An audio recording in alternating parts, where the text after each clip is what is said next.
'Aadikeshava' 2 hours run టైమ్‌తో థియేటర్స్‌లో release అయ్యి flop అయిన ఈ సినిమా ఇప్పుడు నెట్‌ఫ్లిక్స్‌లో స్ట్రీమ్ అవుతుంది. సినిమా చూసాక నాకైతే పాత సినిమాల్ని ఎలాగో థియేటర్‌లో రిలీజ్ చేస్తున్నారు కదా! సరే ఈసారి డిఫరెంట్‌గా పాత సినిమాలోని అక్కడో సీను, ఎక్కడో సీన్ తీసుకొని అన్నిటిని కలిపి రీమేక్ చేసేద్దాం అనుకున్నారేమో!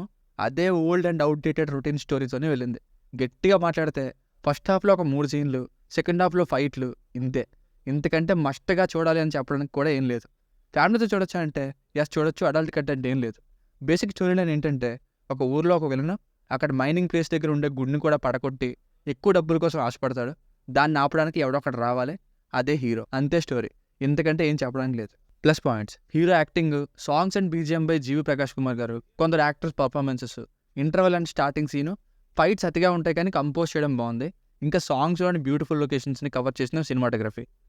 మైనస్ పాయింట్స్ మెయిన్ స్టోరీ తప్ప అంతా ఉంటుంది cinema. Expected and routine and outdated story.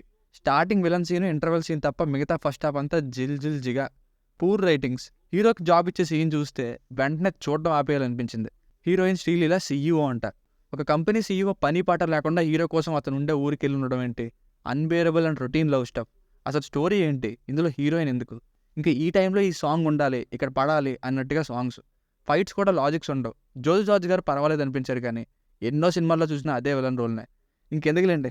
So ఫైనల్గా మూవీకి వర్డిక్ట్ ఏంటంటే ఓటీటీ కాబట్టి కొన్ని సీన్స్ అలా ట్రై చేస్తానంటే చూడండి కానీ తప్పకుండా చూడాల్సిన సినిమా ఏం కాదు. Routine and outdated. దీనికి రేటింగ్ వచ్చేసి ఇది నా ఒపీనియన్ 2.5. మీ కంటే నా రివ్యూ నచ్చినట్లయితే మరిన్ని రివ్యూస్ కోసం మన ఛానల్ని సబ్స్క్రైబ్ చేసుకోండి. Thank you.